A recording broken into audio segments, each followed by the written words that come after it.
Yes, if you have any questions, feel free to drop them in the chat, and I'll answer them the second I see them. Yeah, if you want me to slow down, please let me know. I'm a rambler, so I want to make sure that you all learn something from this. So listen, Yusuf, we're not going to do this, okay?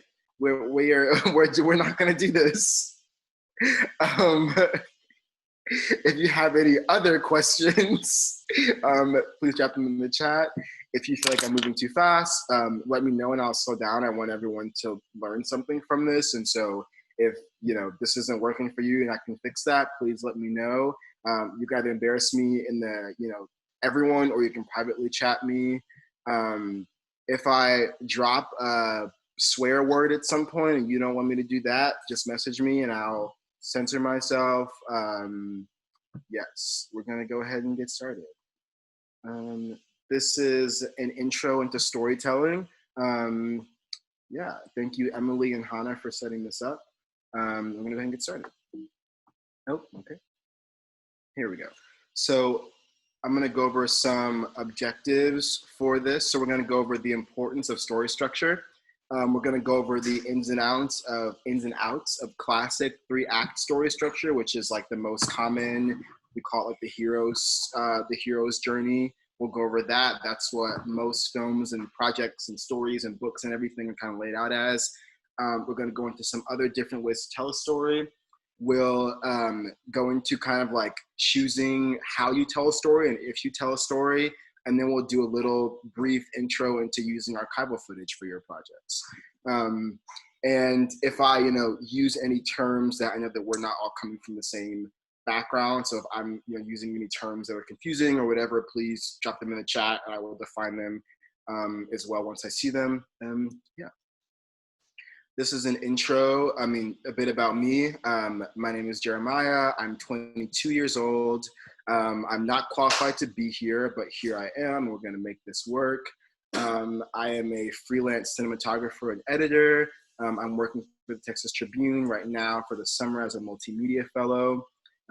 This is a photo of me eating pho, which is my favorite food. Yes, that is a bit about me. Okay, so we're gonna talk a little bit about why story structure is important. I watched this Pixar video today about why it's important, and she gave the woman who was speaking gave a really good example, so I'm gonna try and see if I can get it right. So, excuse me, a mushroom walks into a club, right? He's a really nice mushroom, he's really cool, and he sees a woman that he wants to dance with. He goes to her and he asks her, would you like to dance? And she says no. And he says, okay, fine. So he walks away. He's kind of like discouraged, but whatever. He finds someone else that he wants to dance with. He says, hi, can I have this dance? And she says, no. He does this over and over again, and they all say no. And he respectfully backs off because he understands consent. And so he goes to the bar. He's feeling kind of sad, feeling kind of discouraged. And the bartender's like, what's wrong? And he says, I don't know what's happening. No one will dance with me. I'm a really fun guy. Ha ha ha, because he's a mushroom, right? I can't hear that you're not laughing, so I'm going to take it as though you're laughing. Now, if I told this story this way and said, a fun guy walks into a bar and nobody will dance with him, it doesn't land, right? Like that story, if I'd said, somebody walks into a club and nobody will dance, but he's a really fun guy, doesn't do anything for you, right? So that story had to be told in a certain way. The facts are still the same. What happens is still the same, but the order that you told the story gave an entirely different impact. And so that is, I guess, just like a microcosm of an example as to how important story structure is to like impact when people watch or read or whatever, view stories. So this is the classic 3-act story structure we're going to go over. This is what, most movies will, I'm going to talk about it in the context of Mulan. It's usually talked about in the context of Nemo, but I've never seen Nemo. So I'm gonna do Mulan instead because I know Mulan. Yes, we're just gonna give a little bit of background and talk a bit about what this structure looks like. So your first act is, there's a chat. Is it on? I have Disney Plus. I'll watch it. I'll give you an update, Angelica, once I watch it. So Act One is going to be the setup. So your first point is, what's the story about? Who's your main character? Who am I rooting for? What's the status quo? Like, what is life like for this character? And we'll see a bit of development in the character. So why do I like this character? Why should I like this character? What do they do? Excuse me.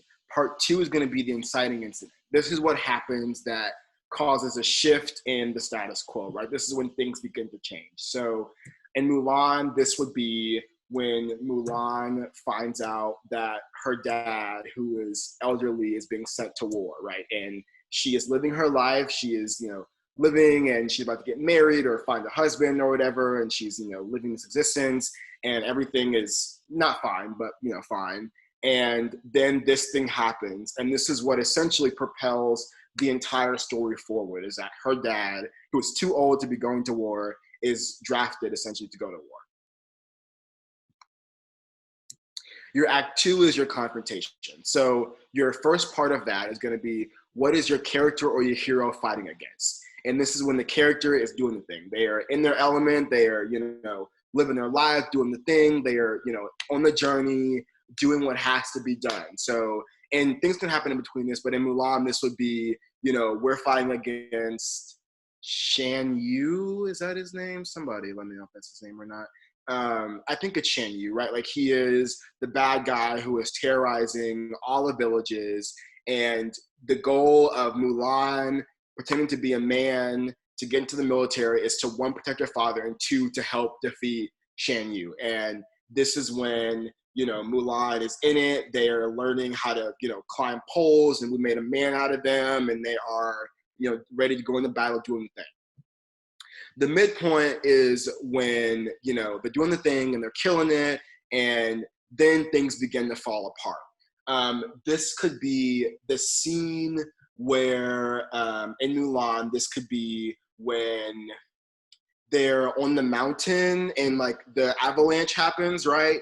And it gets found, and something happens, I don't remember, but it gets found out that Mulan is actually a woman and not a man, right? That is when things just begin to start crumbling. And then part three is the low point, when all hope seems lost, AKA the dark night of the soul. This is when, you can't come back from this, when Mulan is, essentially shunned because she is not a man, as she thought, or as she told herself, or as she told people that she is not a man. And that is a big no-no in, patriarchal society in that time. So she is devastated, she is, what's the word? Her family is shamed, like everything is awful at this point. So your act three is going to be the resolution. So this is, includes, I guess, like you would call, so I should preface with this. I think we can think about story structure as like a, visually like an arc, right? So, or like a roller coaster kind of deal. So you have everything up until the climax is the, when you're going up on the roller coaster and like you're about to hit the drop, the first drop. This is everything going, and not up in emotion, but just like things are happening. These are all leading up to something, right? So you get to your climax, and that is the spot right before the drop, right before the roller coaster is starting to, or is doing its thing and kind of starting to wrap up, right?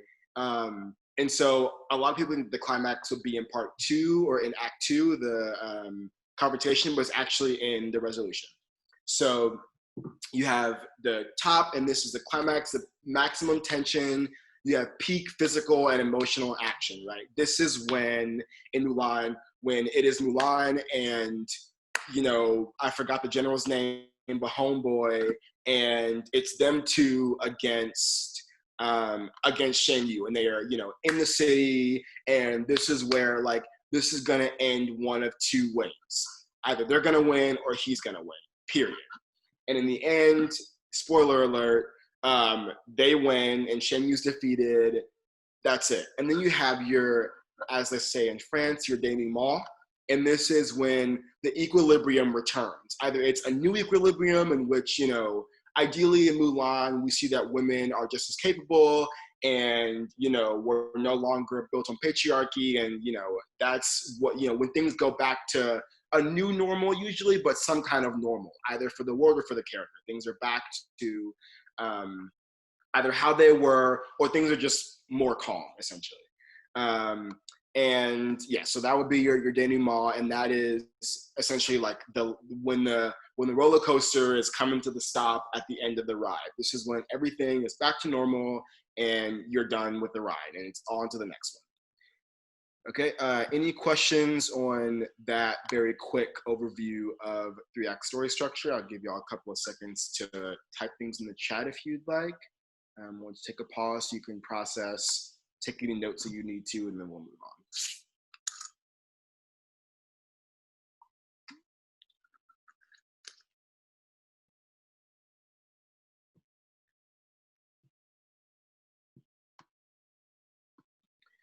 I see a chat. Great question, Lauren.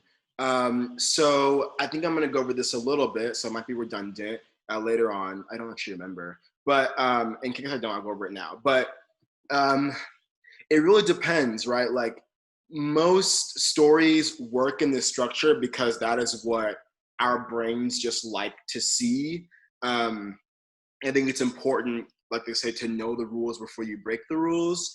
And it's kind of a trial and error situation. Like some projects, and I'll give you a couple of examples of ones that work in different ways. Some will work in different structures, like over a couple of those other structures for you. But under what circumstances? Well, I mean, at the heart of structure, right? Like your goal is to tell the most compelling story. And so if 3-act is not the best way to tell it, then you'll use a different way. And so this is by no means like a, you know, have to blueprint for every film. It's just a roadmap and you can deviate as you see fit. If there's a better and faster way to get to the end, to the destination, to, you know, impact, then go for it. If not, then stay on the road. And there, I think that like, because it's common, there's no shame in using classic 3-act story structure. Like it's not a bad thing. It's not, you know, juvenile. Like there is nothing wrong with it.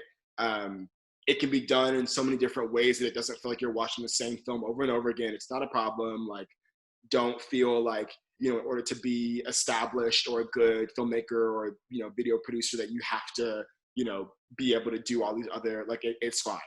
It's just about what the story, what the story warrants to make it the best that it can be.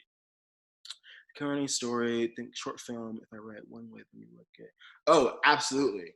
I'm going to give you an example of a project that I worked on that had a different structure, and then I had to like go back because the one that it had just wasn't it.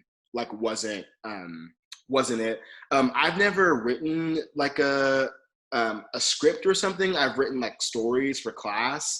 And I know for film, it's been like a lot of times I literally just like on my premiere sequence, I can just like drag the piece that is like the introduction and just like pick it up and move it. And it's like, you know, you work a few things around, but it's like kind of fine. I think in like written stories, it's kind of the same, I would say. You may have to like rework certain things, but in general, yeah, like you're allowed, it's iterative, right? So you're allowed to make mistakes and then go back and try it again. You know, that stuff is all okay. So it is, you know, stories are able to be transformed and moved around. And we're going to see one example of kind of like how a story took shape with two filmmakers who are in here right now. We're going to talk a bit about one of their projects. And then, like I said, I'll give you one of mine that essentially had to be just like, you know, dragged and dropped somewhere else to make it more effective. But great questions. So this is in a lot of detail, an overview of what 3-act story structure looks like. And so your act 1, your act 2 is usually the longest section of your film or story, because this is when like everything has kind of happened. And you can screenshot this, or if you want to email me after, I can send it to you.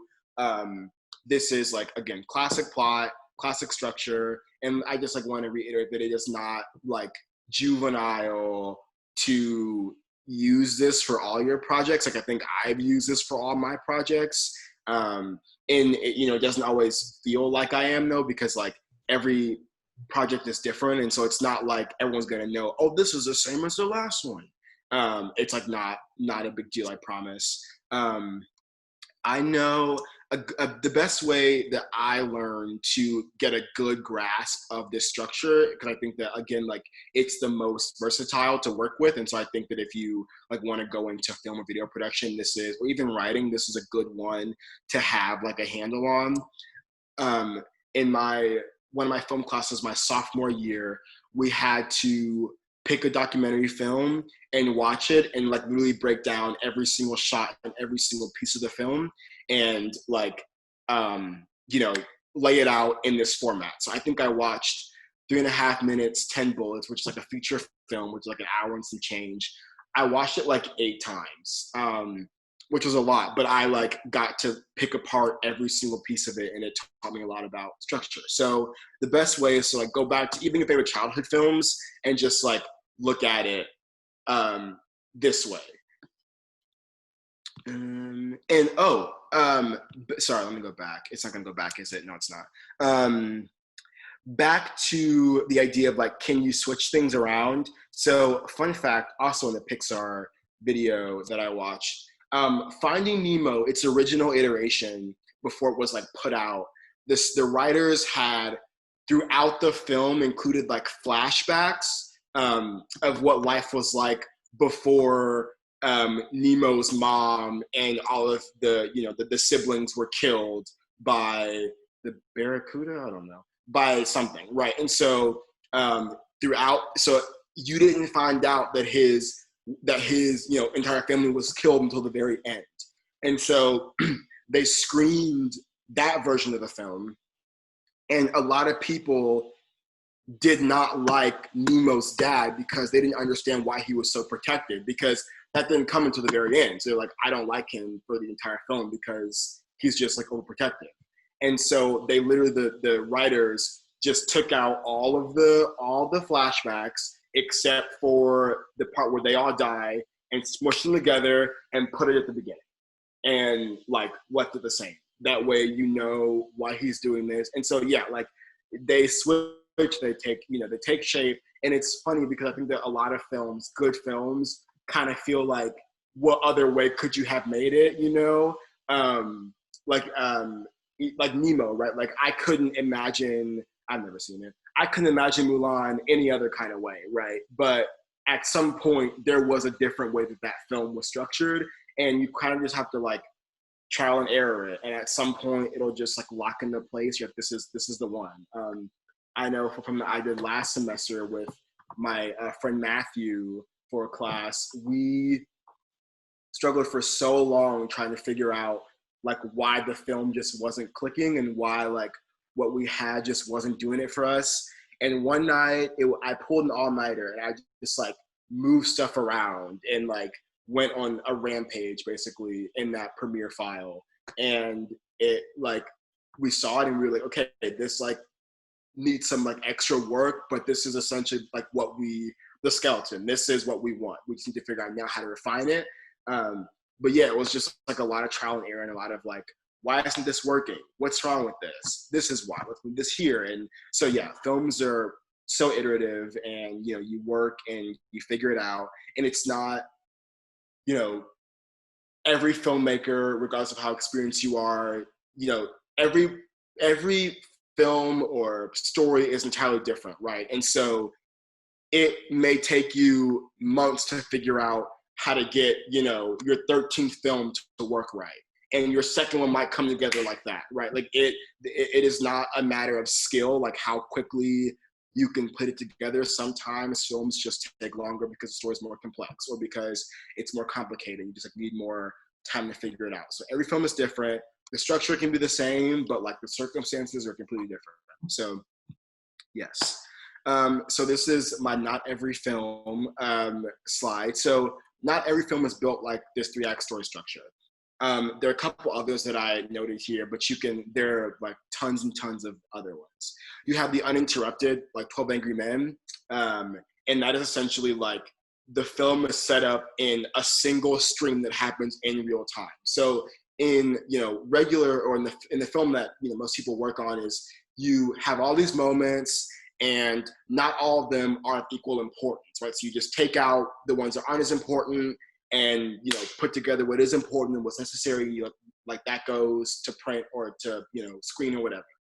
In an uninterrupted film, what you have to be sure of if you're going to do this is that every single moment has to be insanely important, right? Like, you will lose people if your film is 3 hours and not every single second is important.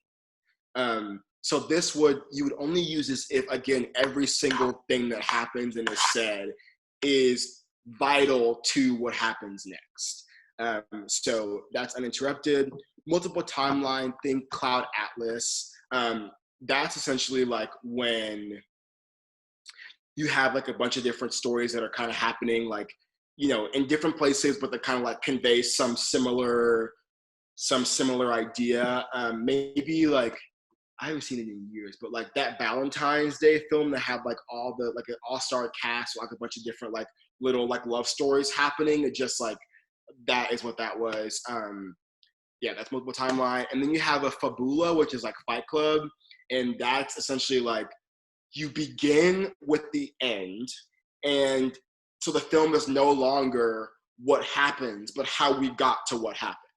It's like I bet you when you have gotten this situation, and then you like rewind and you figure out how we got in the situation. So I was in my last photo class, my junior year. I was working on a photo project about a football team at Wake Forest High School, and they ended up winning the state championship for the project, or like they won the championship.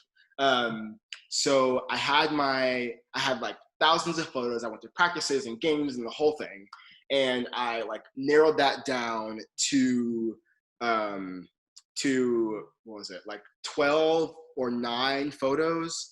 That was like my final edit. And in this final, what did I do? Okay. In my final edit, I decided, because I wanted to be spicy, I chose to put the, arms on the trophy, we won photo at the very beginning. And so that was the first shot that you saw, and the rest was just like practices and stress and fear and, etc. Sorry, give me 1 second. My mom just called me and I should respond to her. Just let her know that I'm in class. Give me 1 second. Make sure she's okay. So I had that edit ready, and I was like, I'm feeling good about it. It's cool. It's new. It's innovative. The ending comes first. Awesome. And I showed it to my classmate, Brian, who was a grad student at UNC. I said, hey, what do you think? And he was like, is this sequenced, like in order? And I was like, yes. And he was like, why is this first? And I was like, because I thought that it would be cool. He was like, no. And I was like, what? Like, why? I was like, I think it's innovative. And he was like, because why do I listen or watch the rest of it if I know what happens? Like, all the conflict is gone. Like, they're gonna win. So who cares, how long it takes for, like, it doesn't matter. So just be aware that like these things take trial and error. Sometimes it works, sometimes it doesn't. It's just a matter of like doing it and figuring out what works for your project. There is no like every story must have XYZ. So this is going to be a little case study, and this film was made by Lucas Pruitt and Alicia Carter, who are both UNC students, and they can tell you a bit about like the premise of it and everything. But I want us to be able to look at maybe an example of how a film kind of like comes together, and maybe the ways that it comes together, incorrectly, and then you course correct or whatever. So I'll take it, or I'll hand it over to Lucas and Alicia. Hello. Okay, so I don't know where quite to begin. Could you pull up the script just so I Sure can can. see? Yeah, that'll make it a lot easier. Um, so I'll give just a basic overview of our film. First, it's about a conservationist from Belize, and he's Mayan, so there's some interesting cultural aspects. And he lives on an island during the week, and on the weekends he stays a couple hours away in his Mayan village. And so we opened it up with a hook. So we wanted people to instantly grab their attention. So you can see here, he says, if we take care of mother, this is the first words you hear in our film, and it's him underwater. And it says, if we take care of Mother Nature will last forever. And then it waits a second, and then it says, can you hear Mother Nature crying for help? And we decided to do that because we really thought that those few lines grabbed interest right away, and kind of set the conflict up. And it was also kind of mysterious. Like Jeremiah was talking about, you kind of wanted some mystery in the beginning, um, like with the Fight Club beginning and what he was trying to do with his photo story. He thought it added a little bit of mystery, and it made you want to see what happens next. And so we didn't really give too much information right in the first little scene, but we wanted to set up the conflict a little bit, and we wanted to really grab people's attention. And so then we get to, I would consider that part of the film the title sequence, and then we moved into the character development. I think Jeremiah said it was act one of the film, like the first stage of the film was the character development and kind of explaining the problem and what the conflict was, the main conflict was. And so this is where we started out in his village, and it's him with his family and his little daughter. And he talks about, and we go cacao farming with him. That's what the scenes are showing, him cacao farming and just being out in nature. And we thought it was really good character development moment because it shows how he relies on nature, and it's a conservationist film. So we thought this was a really important thing to get. Um, what I would say is the most interesting part of all this is that before we got there, even though we had been in contact with him for a few weeks before we ever met him, we didn't know that he had a little daughter um, that he adored, and he talked about her on the way to the village with us. He told us about her, and she became a huge part of the character development part of the story because she kind of became his motivation. Whenever we were interviewing him, this was a kind of an unexpected part of the story that I think really made it a lot better. Whenever we interviewed him, he talked about how he wanted to conserve the environment so his little daughter could grow up in a cleaner world and in a world that was healthy. And so the character development part was really showing his motivation and his relationship with his daughter and his reliance on nature. And then it really mounts the conflict whenever it says this world is not for us to be abusing. And that's when we kind of go into the next part of the scene. So this would be probably what I would consider state or act two of the video. And it's basically the whole middle section is him being on the island and doing the work that he is doing to help make the environment better, and ultimately to help his goal of helping his daughter. Um, and so it shows him lionfish hunting. Lionfish are an invasive species. It shows him doing that, and and it's basically just the work he was doing while on the island to help the environment. And then um, we kind of show some of the island life, which is just of more of the middle stages and like what's happening. And we show him doing a lionfish dissection and educating other people about the problems that are happening with the coral reef, and show him scuba diving as well. And and then we also have a scene where it kind of shows his feelings about the reef. He says that he doesn't want the coral to die, and it's really kind of an emotional scene, and it kind of it's an emotional attachment to the environment, and I think that scene sets that up for you. And so I would say that a third act of it is where he goes into my whole objective in life is to leave this world a little better place than it was before, or I think he says than how I found it.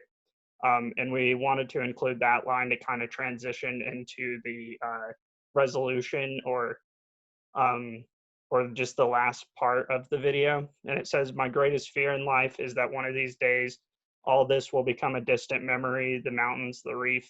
It's going to be a picture that we show our kids, and we'll say this is what we had."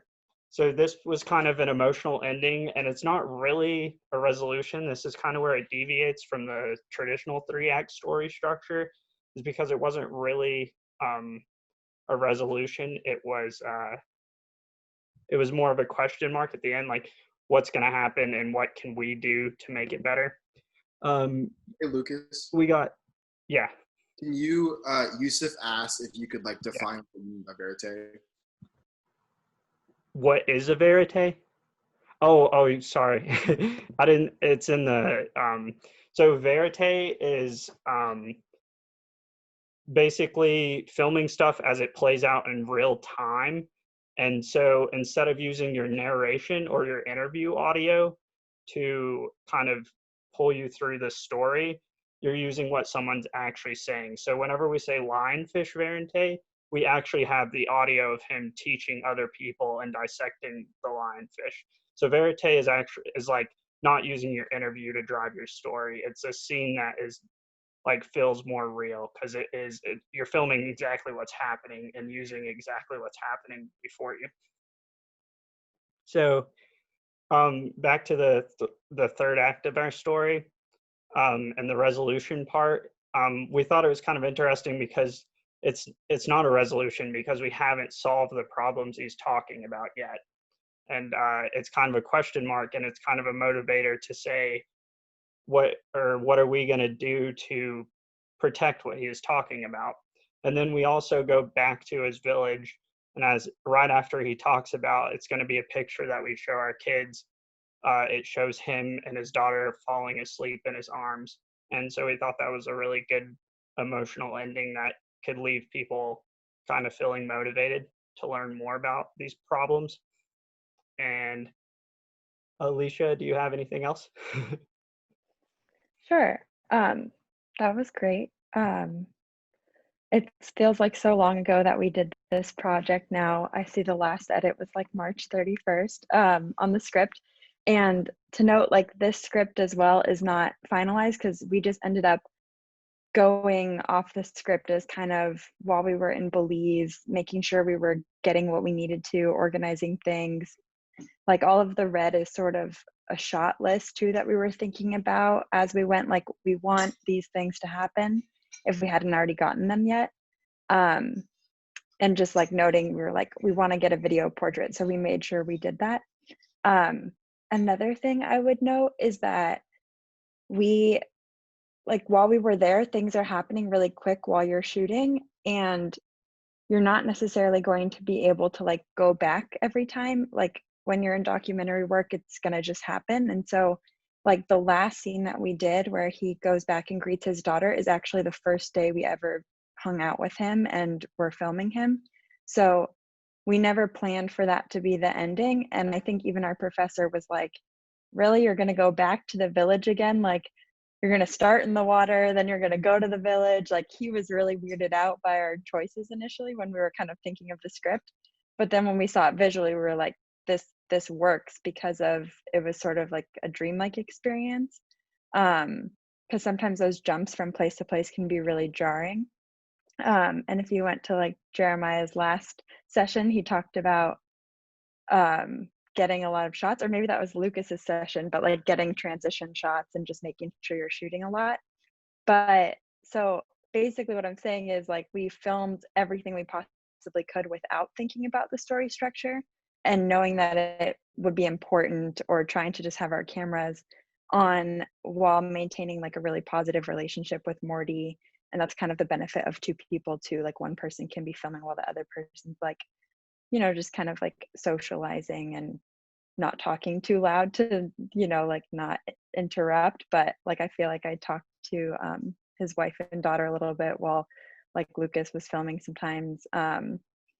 But yeah, I guess your script is there to guide you. Like initially when we got to the village on that first day where he stays on the weekend, we did the interview and then transcribed it like before we went out to the island, so we can kind of see what did he say, what would be important. And so we came up with this as sort of our favorite cuts from the interview, those highlights. And then we're able to say like, we can see this scene happening underneath this audio because your A-roll is going to kind of guide the story process along. So when we went out to the island where he works, we kind of envisioned like, oh, maybe here is where he says like leaving the world a better place. And we really cut up that interview audio too. So like you're going to be looking through it for a long time to find those highlights and that really hit a good story. But yeah, so it's not always going to be perfect and just a guide to have a script like this. Yeah, I guess that's all I was thinking of to add. Yeah, we Any got a questions? we got a question about did you have a rough framework or loose shot list before you arrived? So this was kind of interesting with this one because we were able to predict some things that we thought were gonna happen, like immediately when we got to the island before it happened, we saw a great place to do the video portraits at sunset, and we thought maybe this could be a good ending. And we thought we knew we were going to go cacao farming as well because that's something that he had us in advance. So we knew we wanted a scene of that to kind of show his reliance on nature. But before we went to the village, we didn't have any of the interview stuff. We didn't know Michelle, his little daughter, was going to be there. And so that really changed a lot. And even before, just talking to him on the way to his village, we had a short walk and a truck ride to the village, and we talked about him and his daughter's relationship on the way there. And immediately, whenever we started talking to him about it, we were like, okay, this is something he really cares about. This is a huge part of his story. So we're going to need to get shots that show his relationship with his daughter. And so that's one thing we really emphasized. So we really didn't know exactly what was going to happen before. We didn't know about his daughter. We didn't know about his relationship with his family. But we did kind of have predictions because we knew we were going to be scuba diving. I don't know if we talked about doing lionfish first. I think Alicia probably talked to him about that. But we knew we were going to be scuba diving. We knew we would be on the island a little bit, and we knew we would be cacao farming. So we thought those were all important things to capture before we got there. And Jeremiah says, could one of you talk about when you knew this was the structure that the film would end up taking? Did it just sort of make sense, or did it take a couple trial runs? I'll let Alicia. You want to go, Alicia? It's so funny. So on like March 11th, I think we got email from our school that school was going to be closed, and luckily we were able to do this project before COVID cases really rose in North Carolina and elsewhere. So when we got back, like our editing routine of being in the basement in our school was not going to happen. So Lucas and I actually like camped out at my house and edited for like 4 days straight instead of trying to do it virtually. We ended up continuing to edit, but we didn't realize the story structure, what it was, until we like sat down and were able to actually look through all the footage. So it was one of those projects where like, yeah, it would have been great to go back to Belize if we were missing something, but we couldn't. So we ended up with like thousands of files of clips, and we're just had to go with what we thought. So we like broke it up, and we'd be like village life, and then we'd like scrub through all the village life, finding the highlights and best scenes, and we'd be like farming, and we'd like scrub through that, and then we'd be like island life, and then it was like lionfish. Like we knew there was so much footage there, and when you're diving with a spear, like you can't act like it was anything else, it had to be lionfish. So we'd scrub that. So we were like breaking it up. and then seeing like, okay, we're going to put this in the beginning. And then we were like, we're making you'll end up making a radio cut with your audio. And so then after that, you're trying to layer things on and space it out so that it's not paced too quickly or paced too slowly. So you'll want like a little bit of transition. Lucas and I love to edit with a little bit of music to get a feel for it too. Some people recommend adding music in the end, but we want to like experience the beginning. So you can go with whatever you feel good as far as that. But yeah, and then I feel like our structure started to take hold. So it wasn't until the editing process that we were able to actually nail down, we're going to go to the village, now we're going to go back to the water, now we're going to go back to the village. One scene that we kept being told to get rid of in the review process was the lionfish scene, but because it didn't quite connect to the coral reef problem, and no one really understood why lionfish were being speared, because they're like in some parts of the world an endangered species and in other parts of the world an invasive species, like in Belize. And that wasn't explained very well, but it was the only scene we had that actually had him doing something in the water, because that was what they were doing while we were there. So if they were coral surveying or anything else, we weren't there for that. So we had to keep it because it was like the only action at the reef that we had on camera. And so you can't always be too picky. But yeah, that's just an example of how you might have to get rid of what you want to keep if your editor doesn't want it to. Another thing that Alicia and I really like is title sequences with like an interesting hook. So we knew we immediately started, whenever we were editing, we immediately started searching for something that might grab people's attention that we could use as a title sequence. And I think that's one of our stylistic choices that I hope makes our work unique. But I think it is, it's something that doesn't really fit into the traditional story structure as well, because it could have worked without the title sequence. Like you could have went straight into the village, and that would be more the setup. But we decided to start in the water to grab people's attention, and so that was another choice we had. And once we edited that title sequence, we kind of fell in love with it and knew we had to keep it.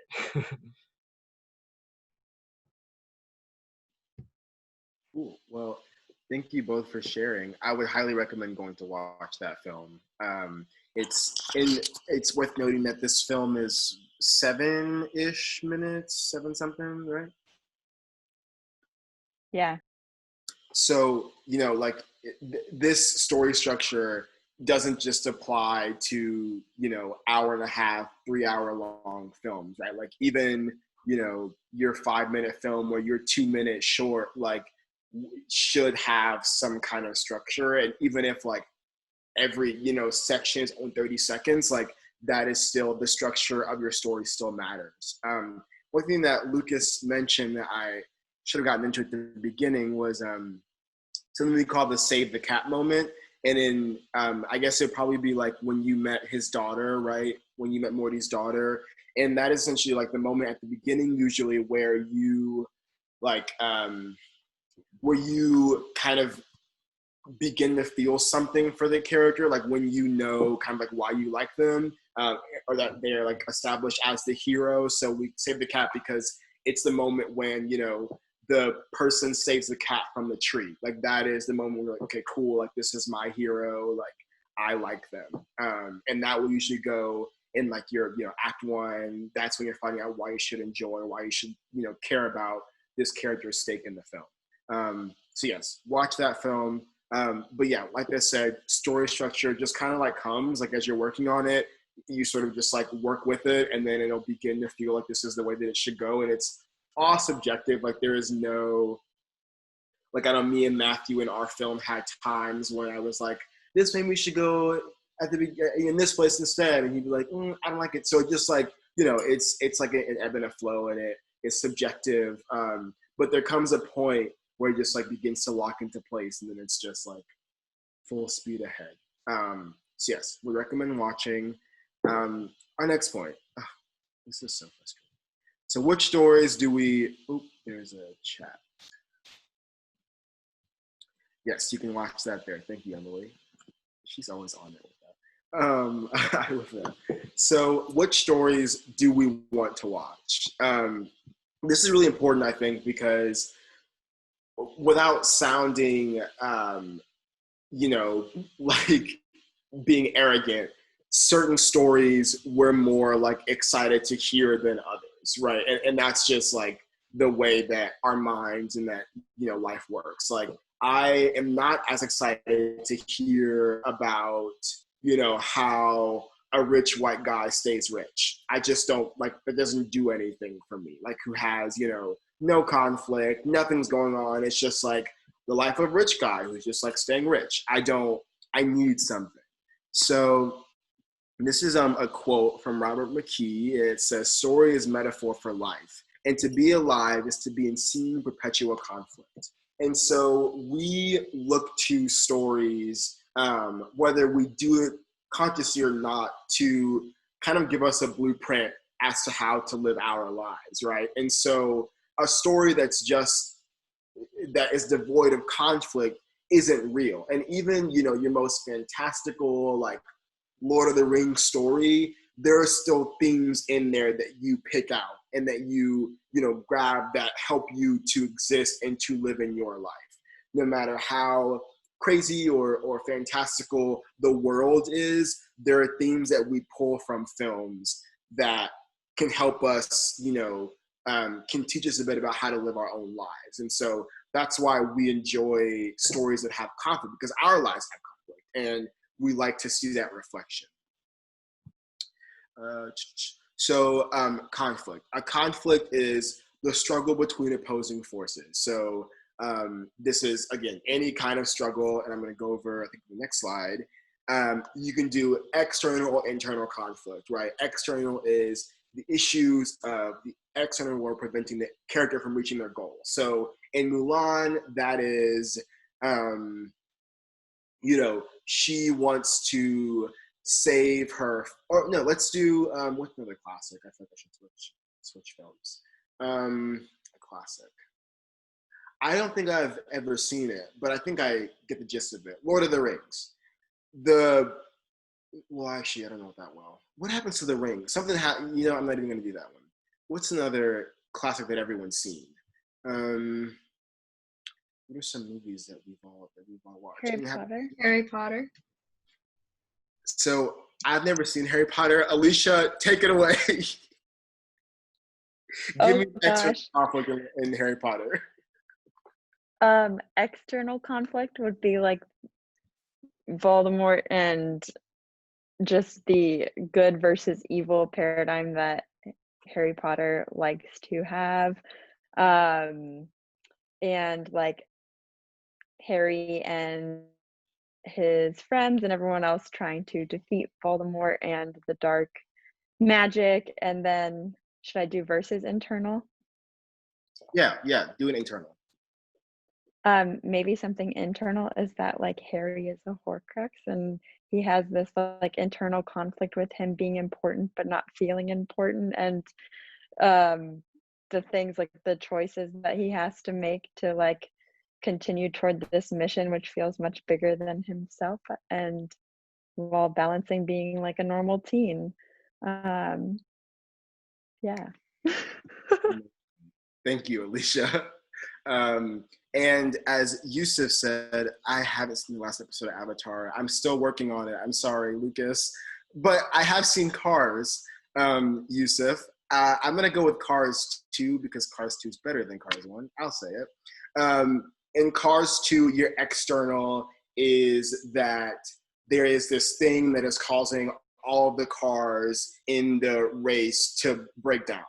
Your internal is a conflict between Lightning McQueen and himself, trying to figure out how to accept Mater, who is like, making a fool of himself, how to accept his best friend in this very posh environment that is like all about, appearances and that kind of stuff. So that's an example of Cars and Harry Potter, as Alicia said. And these are, I guess, examples But as John Cheeby says, great storytelling isn't just conflict between characters, it's conflict between characters and their values. So at the heart of it, this is a difference in values, right?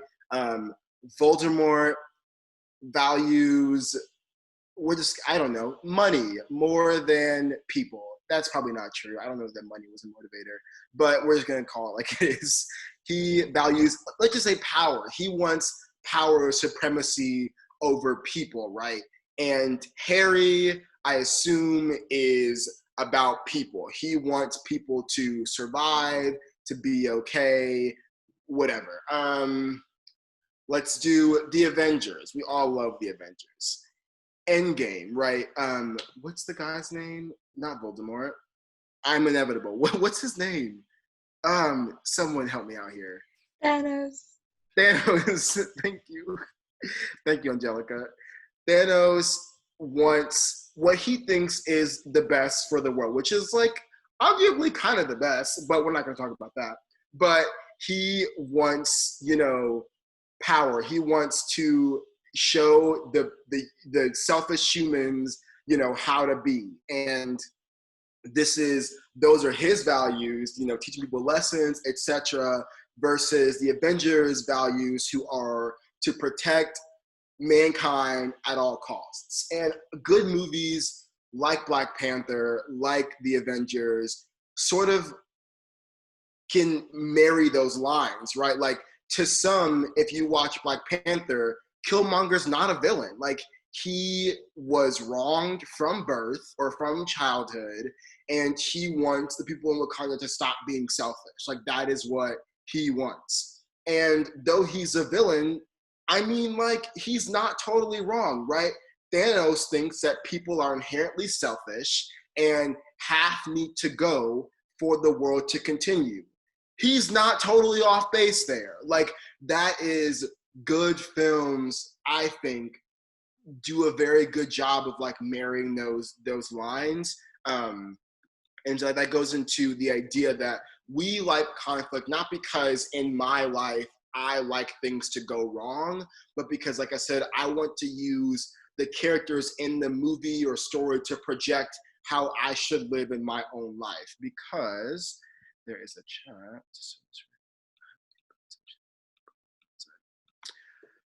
I mean, I think, Yusuf, that's a good question. I mean, I think it's just about like what you want for your characters, right? Like a lot of times, I mean, and this can like even go into, there are a lot of stories that we read where like the villain, was abandoned at birth and, becomes hard and mean because they were abandoned at birth, right? And even if their cause is wrong, we still feel for them. And so I guess at the heart of it, like, we want in, fiction stories, we want our characters to have nuance. Even, I'm not sure if you've seen like House or Lie to Me, right? Like, but I go with House. House is more popular. But House is about this, I don't know what, he's just weird. He's like a doctor, and he's like a genius, but he's like really mean and like kind of condescending, right? Like, we watch House, and I'm gonna swear, I warned you, House is an asshole. He is like not who we want to think of as a nice person. That was not supposed to happen. But he's simultaneously the hero, right? Like, we understand that he is not the most kind, the most caring. This is not supposed to be happening. That's a picture of me that wasn't supposed to come up yet. He was not the best person ever, like, and we recognize that. But we also know that he, means well and like wants good things to happen to people. Oh, yes. So this film called When Males Become Lions by John Casby, essentially about like are they like rhino poachers or rhino poachers. And it's really interesting because, and this is a documentary film. So just like all these things can still exist in like the real world, like documentary film storytelling as well. These poachers, like, we think of them in the binary of good and bad people, are bad people, right? Like, you were killing animals and that is illegal. That is a bad thing. You are a bad person, right? At the same time, though, they need money. Like people, they need to feed their families, or it's a family thing. Like there are these other things that make them, not just bad people. And that's like a very interesting thing because it gives us more to think about. Even like, I don't know, I think about us, right? Like I know that there are times when, I have done things that I thought were, do the ends justify the means? Like I'm doing something because it is what's best, but it may not be like the nicest thing to do, right? I'm not a bad person. Who knows? But like, again, like we all kind of exist in the middle. And so our characters do too. Like good characters straddle those lines. And so, because it's sort of like that, as a suggestion from looking at a documentary, depending on how to present the story. And then, yeah, so I think, for stories presenting, people and things as nuanced. I'm trying to think of an example of like, besides When Lions Become Lions, of a story that kind of does that. I don't know. I mean, that's probably the best example that I can think of. And know that this is like an enhancer and is unique to every story. Like every story does not have to, if a story is about like one person, it probably doesn't have, like all these different conflicting things happening, or it can just be like an internal thing. Like I remember for our film about this Mayan chocolate producer he was like traditional Mayan practices, and because of the climate that is changing, he can't practice with he used to, right? And I love that, and I felt for him. And he was talking about how companies like Hershey and all these other brands were co-opting their chocolate making practices, and they were adding in all these like extra things, and it wasn't pure, beautiful chocolate. And I'm like, yeah, F Hershey's, as I'm eating a Hershey's bar, right? Like even things like that make us look at ourselves as well, can still kind of be in that. So I think that it's really just about like realizing that life is nuanced, and so our characters are nuanced as well, and giving space for that. And that's like a really powerful thing about story, is that, like I said, it allows us to examine our own lives. And so when I like watch a really good film, I'm prompted to look at ways that I can be more like, the hero, or that I can, do better this way, or whatever. And that's like what I think that storytelling at its heart is all about. A story that has no conflict isn't interesting, right? Like if I told you that, so I'm telling a story about how I came from, so good. I watched it a couple days ago with my brother, American Factory. It's about, yes. So American Factory, it's won the Oscar for Best Documentary last year, I think. It's about this little car, like glass making factory in Dayton, Ohio, and it gets shut down. And so all the like people in the town are now out of jobs. And this Chinese company called Foyao, like from China, takes up shop and like buys a building and brings in a bunch of Chinese workers, and also employs people from Dayton so they can like have their jobs back, right? And so this is like Chinese people and American people having to work with like very different sets of values, having to work in the same place, right? And the Americans, they want to unionize, right? Because the Chinese, productivity is key. That is what matters most. Those numbers matter most. To the Americans, being treated right matters most. Being paid well matters most. Like, workers' conditions, that matters most. And so it's really about like the idea that,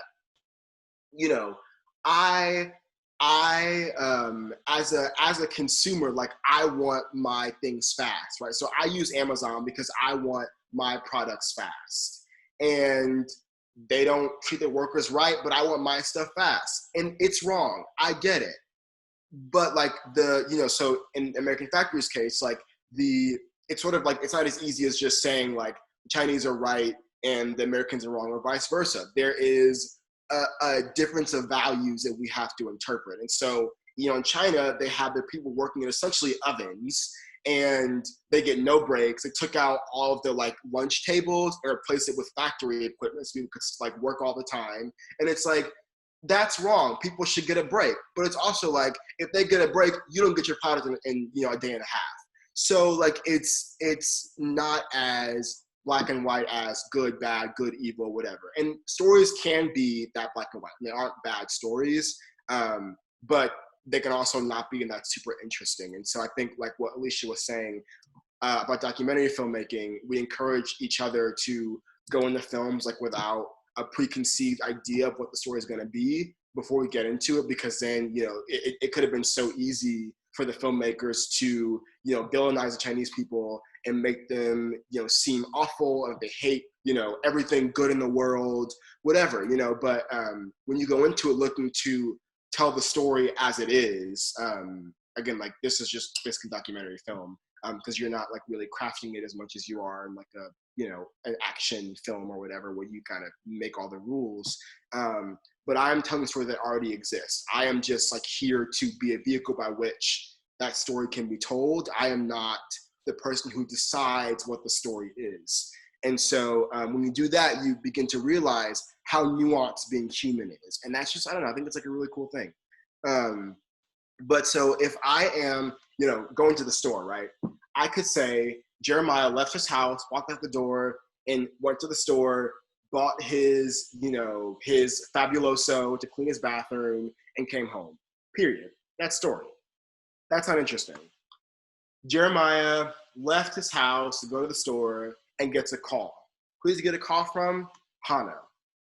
Hannah says, Jeremiah, 911, I need to come over right now. Jeremiah says, why? She says, because my closet is now a portal into a different world, and I want to go in, but not alone. Can you come and go in with me? Absolutely, Hannah, I'll be right there. I love a good adventure. So I go to Hannah's house, we go into the portal, and we're in Narnia, right? And so we go through the whole thing, we defeat the White Witch because she is, she's suppressing her people, and we are there to free those people, and we do our thing. We crush the zombie, whatever needs to be done. We are, in it to win it, and we win it, period. And we come back out into the real world, and I go to Kroger or wherever to get my Lysol, and I go home, right? Both stories are true, right? Both of those things happen. But you wanted to hear one much more than the other. One got a much deeper reaction than the other because one had conflict, one had story. I could even say, to make it more, real world, Jeremiah, he left his house and he saw that he only had $4 in his pocket to get this Lysol, right? And Jeremiah was walking and he saw someone who was homeless, and he had to decide, is this going to be used for my Lysol, or do I buy this guy a meal? He had to make one of those two decisions, right? And he chose whichever one he chose and why he chose it. Those are both true, but you wanted to hear one much more than the other because there was conflict. Something happened. It wasn't as simple as I went to the store and came home. I thought things, I did things. So even if, your life is seemingly easy, there's some conflict happening somewhere, be it here or here there's something else happening. And so we want to see what else is happening because in our lives, those things are happening. And so conflict, so incredibly important in your story. And it doesn't have to be extravagant, but it has to be present. We need tension. We gravitate toward tension. So be aware of that as you're crafting stories, that if there is no tension, I can't root for anybody because there are no stakes, right? We need stakes. So that is the conflict section of my long speech, talk, ramble. I don't know. Feel free to ask questions again as we're going on. All right, I'm gonna run through archival footage. So archival footage is defined as any footage that you did not take. So if you're a filmmaker, a documentary filmmaker, it's if you got it. And I think we think of archival a lot of times as like old footage, but even if like Hannah got some cell phone footage and sent it to me, that's archival footage. If you did not shoot, or it's like someone in your team, if you're the editor, if your cinematographer didn't shoot it, then it is considered archival footage. So archival footage can kind of serve multiple purposes.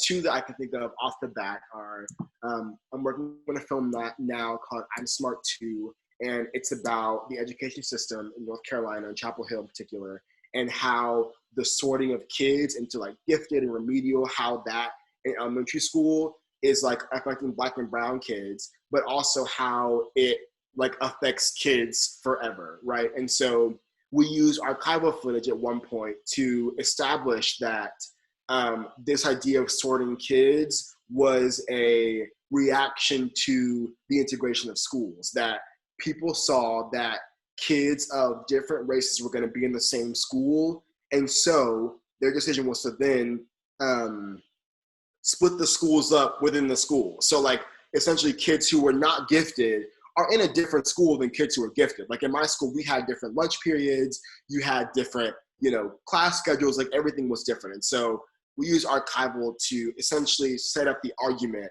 that this was a result of the integration of schools. It can be used that way.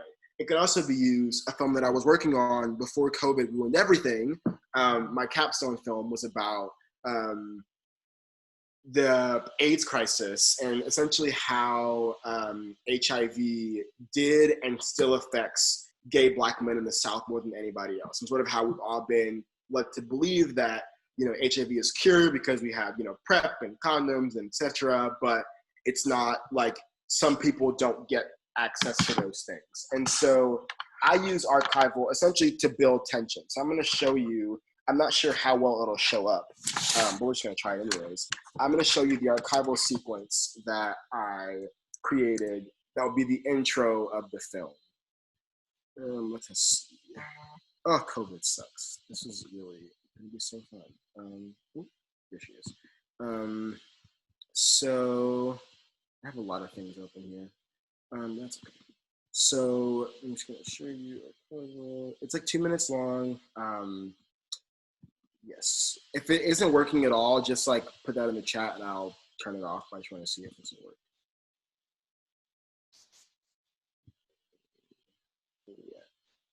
Yeah.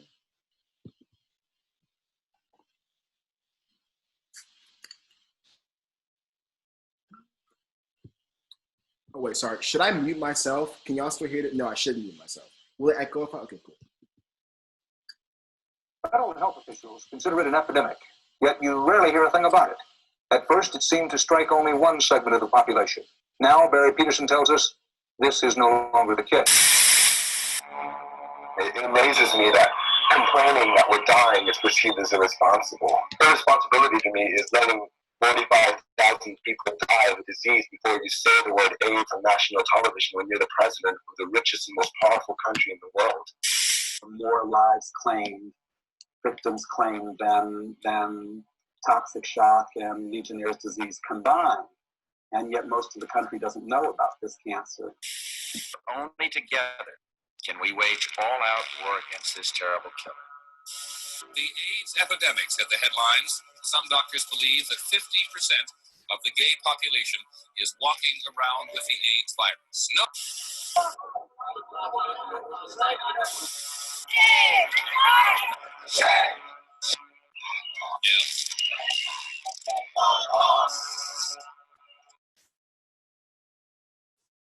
So that was that, right? And that was all archival footage. I did not shoot any of that myself. And so that was going to be used just to like set up what we're going to be talking about in this film. So it can either be like a teaching tool, or it can be used to set up something. It can be used for, drama. I know that a film that, I don't know if they're here, but oh, good question. I'll get to that in a second, Angelica, about permissions for archival footage. There's a film that Hadley Green and Madison Hoffman worked on last semester that essentially chronicled like the ways that this island in Belize had become a tourist spot. And like, sorry, give me 1 second. and what that like did to the people who lived there. And they included a short archival section that was essentially telling people like what the island used to look like, or what the village used to look like. And so it can be used like that. Also would recommend watching that film. It's on the same website as the other films. Emily did it. Yep, she sure did. Emily, you're still on it. So yeah, so it can be used for many different things. For permissions, so it's so murky, and it's like actually the worst thing in the entire world, archival footage. But yeah, you should watch both of them that Emily put. You should watch them all, because they're really good. But so essentially, the premise is that if you're using it not for commercial purposes, it's usually considered fair use. So if I'm not making any money off of it, if it's like not for like a publication, whatever, it's typically entitled fair use.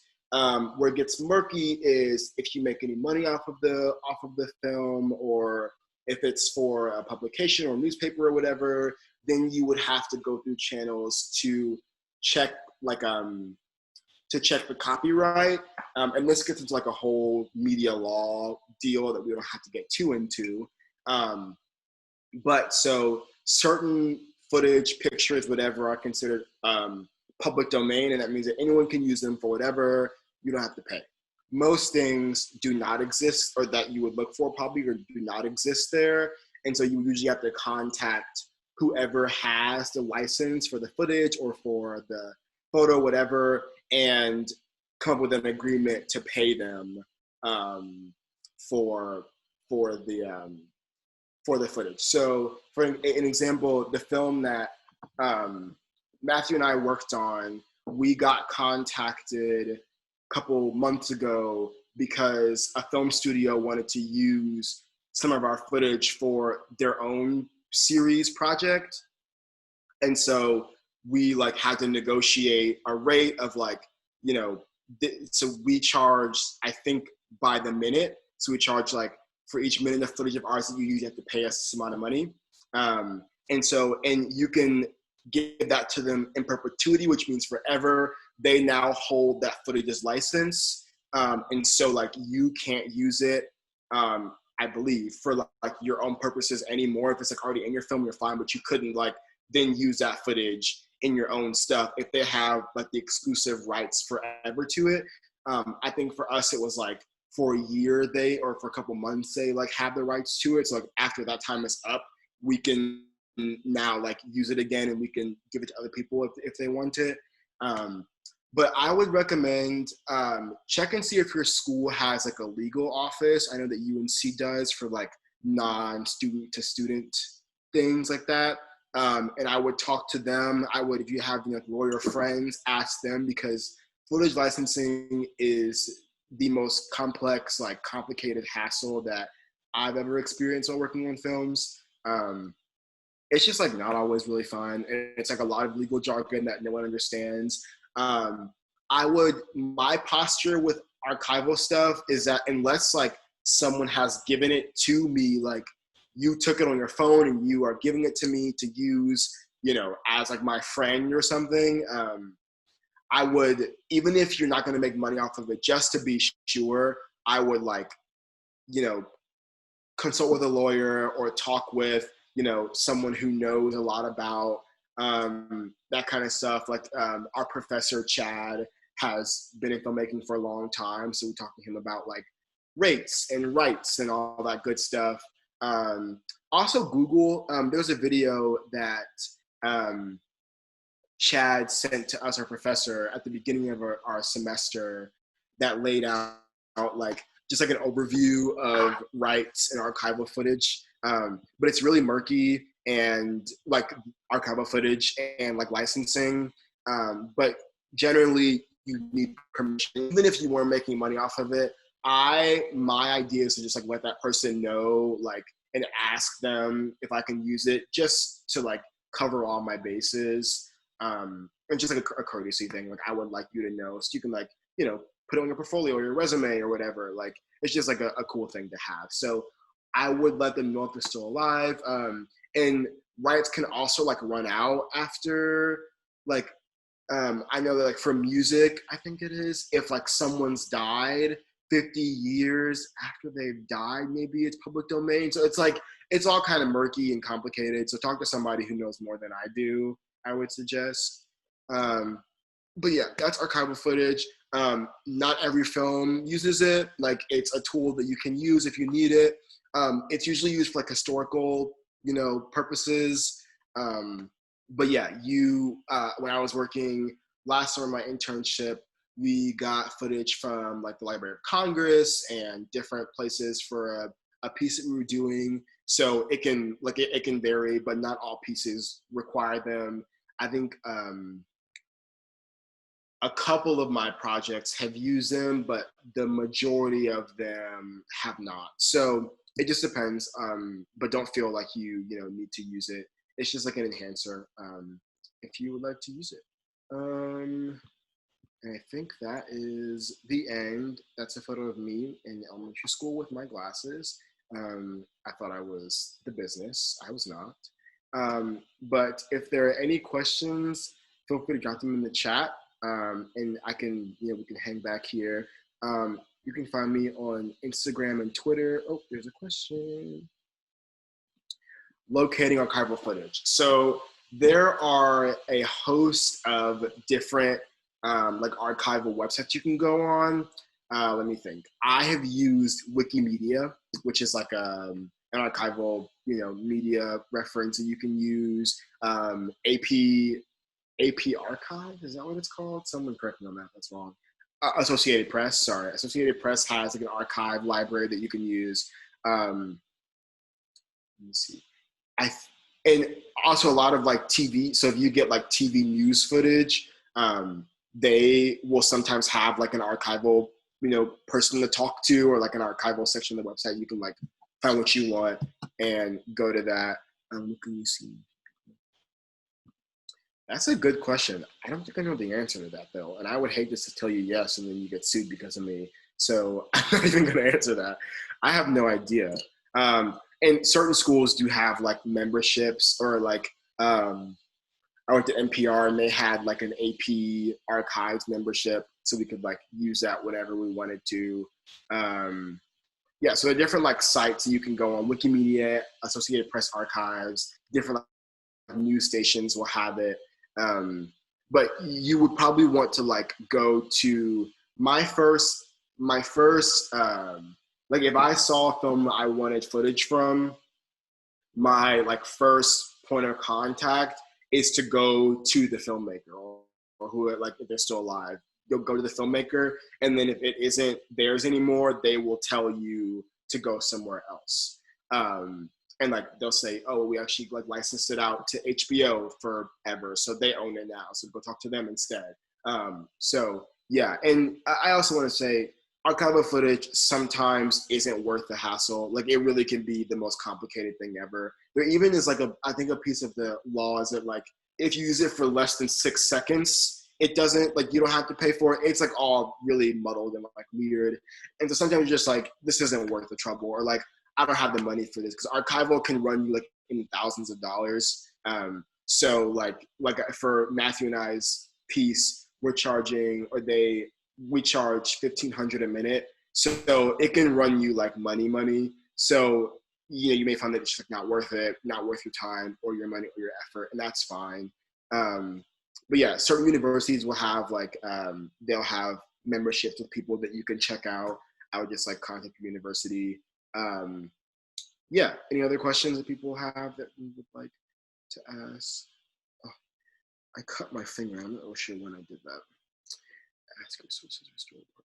Oh yeah, that's a really thank you, Lucas, for that. If you're like working on a documentary film, just to kind of like set your character up, explain them a bit more, you may ask for like childhood footage or home movies or anything like that. I think a good example of that, she didn't shoot it, so I would call it archival, but Alicia's latest project, and then I started calling, I think is what it's called, and it's about Alicia, are you still here? I'm still here. Sorry. You want to give an overview of Minnesota Calling and talk about like the archival on that? Oh, it was just my like childhood footage that my dad took, and so it was sort of a doc created from audio calls to my grandparents during COVID isolation, and then I put that over childhood footage. So I ended up crediting my dad in the end for all of the video, and just put myself as like an editor kind of thing. And yeah, so I used like personal archival footage. So every story partner you work with probably has some kind of their own footage too. And some people will ask for like, oh, can I have your like Snapchat videos? Or, you know, if like maybe they're an athlete or they like you want to depict them with their friends, like you can always ask for that type of footage too.